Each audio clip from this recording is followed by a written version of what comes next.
I've just successfully completed my 1-year sober project. Yay! It's so exciting. And it is finished because I didn't celebrate, but I celebrated New Year's and had a glass of champagne. So we officially aren't sober anymore.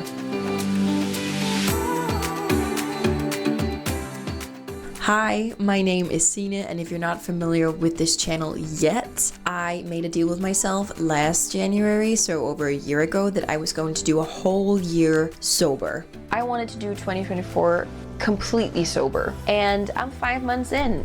If you're interested in learning more about the whole process, I've actually made a playlist where I've been checking in with you guys like a couple of months at the time. You can click here or here, somewhere on the screen you can click and watch that whole playlist. So in my previous videos, obviously I talk about what sobriety has given me and what I've learned along the process. And now that I am kind of done with the project, or I'm on the other side, so to speak, I want to share with you how my life has changed over the past year solely from not drinking alcohol. I've gathered the 3 biggest benefits that sobriety can give you. So let's just dive straight into them, with the third one being the absolute most mind-blowing to me, so stick to the end. Point number 1, you will strengthen your discipline. And I know I've talked about this in one of my previous videos, but I will have some new tips for you here, because the thing is that you are making a decision to becoming another person from one day to the other. So obviously you're still going to be invited to the parties, you're still going to be invited for beer, for wine, with your friends or with your family or like whatever, but you will have to start learning how to say no to it, because you have made a decision towards yourself. And you know, many people, they can't honor that decision, which is why, like, New Year's resolutions, right? We all think that we make a committed decision to ourselves. This is a year I'm gonna do this and this and that. And then 2 weeks go by and literally you're the same person as you were in the year previous, right? You have not made any change. You're the same person, but there's a really big difference from making those decisions and actually making a committed decision. When you make a committed decision, you honor that decision and you honor your choice. So when the opportunity presents itself, you're just simply going to say, no, thank you. And every time you do that, you build discipline, you build your confidence, and you build your integrity.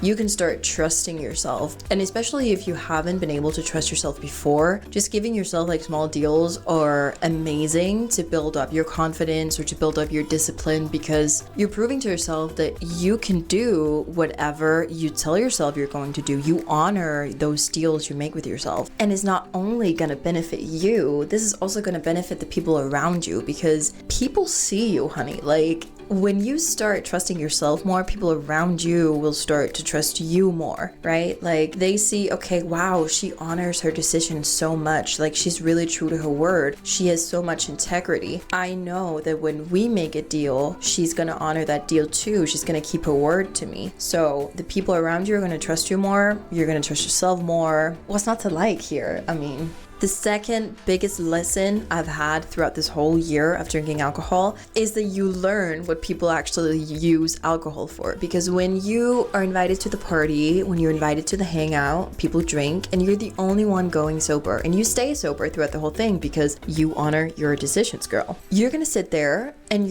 everyone else around you is gonna start being a little funnier. They just start to become silly, and you're gonna be that person sitting there seeing everything clear, seeing everything objectively, and just gonna look at people and be like, this is so fucked up. For example, I was invited to a move out party. My friends were moving out of their apartment and I was going, and this was my first party going sober, so I was kind of nervous, but you know, she handled it good. She went home by midnight because everyone was kind of getting too weird, kind of too fucked up. And I was like, this is actually uncomfortable being sober when everyone is like in your face like this when they're talking to you. It's just not fun. People smell like, I don't know. It was weird. But what I wanted to say with it was that at the time I had this friend, and he was pretty drunk at this point in time. I think maybe the time was like 11 p.m., something like that. And I was sitting down talking, I was having a soda, and he was sitting down next to me. And he was like, I have to talk to you about something. And I was like, shoot. He told me that he was still pissed at something that he thought I did 2 years ago.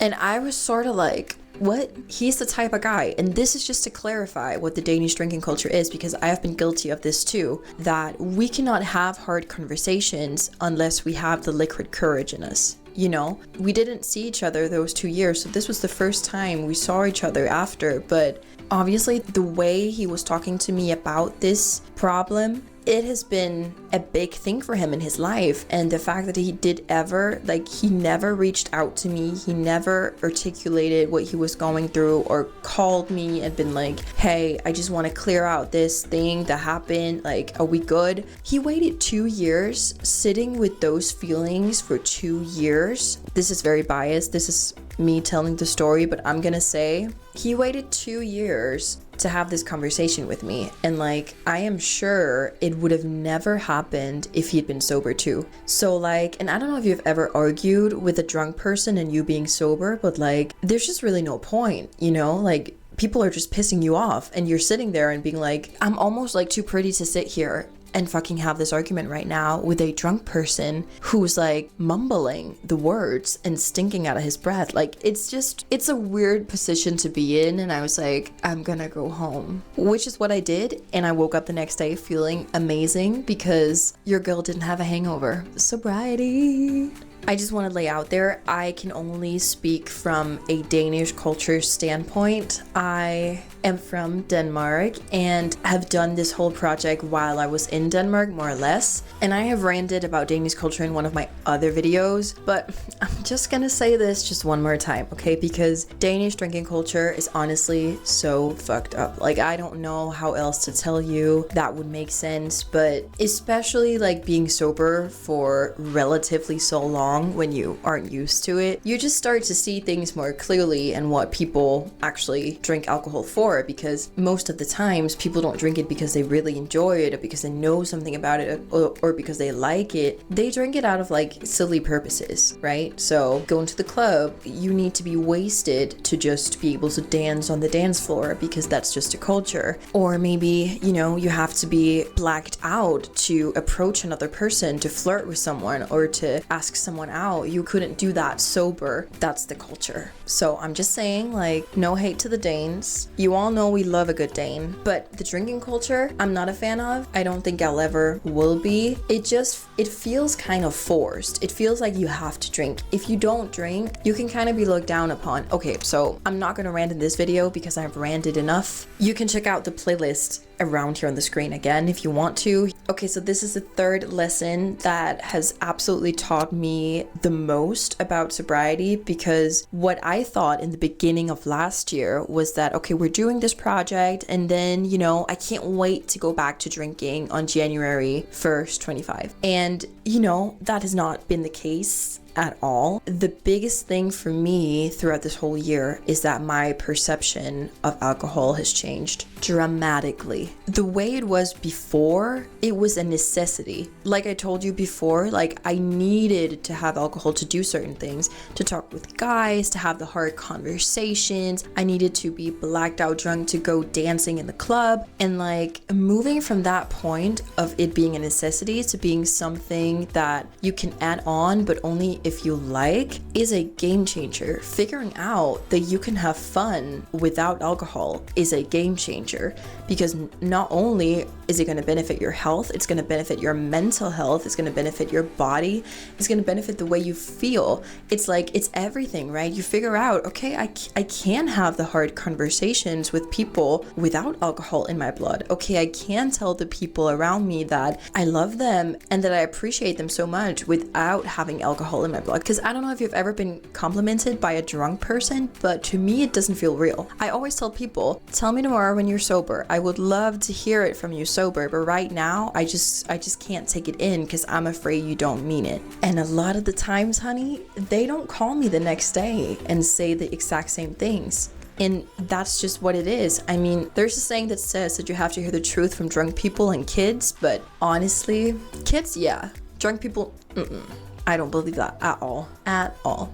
Okay, I want you to kind of think about all the things you're doing, often with a drink involved. And if you just kind of take the drink out of that, if you take your like tipsy head out of that, how it would feel then. And when I did that in the beginning, I was like, oh, it's gonna be so boring. Are we gonna have brunch without mimosas? Are we going to the beach without a bottle of tequila? Are we doing all of these things without drinking? What are we doing then? But it's so crazy actually doing it without and figuring out that life is enjoyable too without the wine, without the drinks, without the tequila, and that you can have real deep conversations with your best friends and your family that goes like straight into the heart, straight into the stomach, that's gonna hit you differently than what it would have if you guys have been drunk.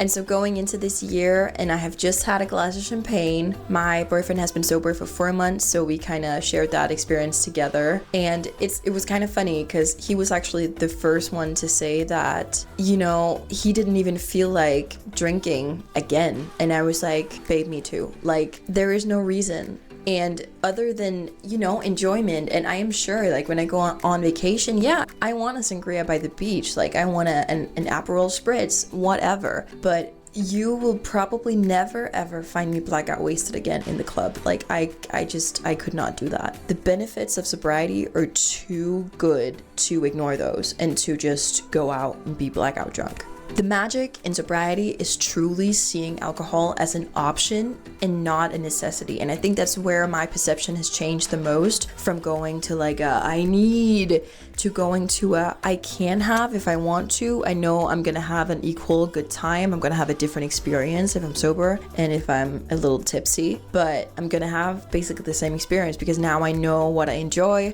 I know what I like, I've tried both sides and see what works, and that's honestly all I want for you. If you're sitting there and you're like, I've never tried sobriety, I don't know if I like it, honey, try it out. If it's only for a couple of months, just try it out. I have met people my age, my cousins, some of my family members have been like, I could never do that. And I'm like, honey, of course you can. It's the culture that makes you believe that you can't. Of course you can.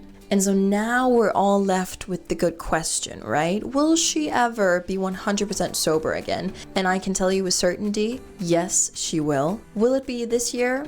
I don't know. And it's all about learning and improving and, you know, a little each day, a little each year. That's all we can do because we're always doing our bests and the best is always good enough. Honey, thank you so much for watching this video. I appreciate it so, so much. Check out my sobriety playlist somewhere here, or you can jump to the next video on the other side of here. I'll see you in the next one. Bye.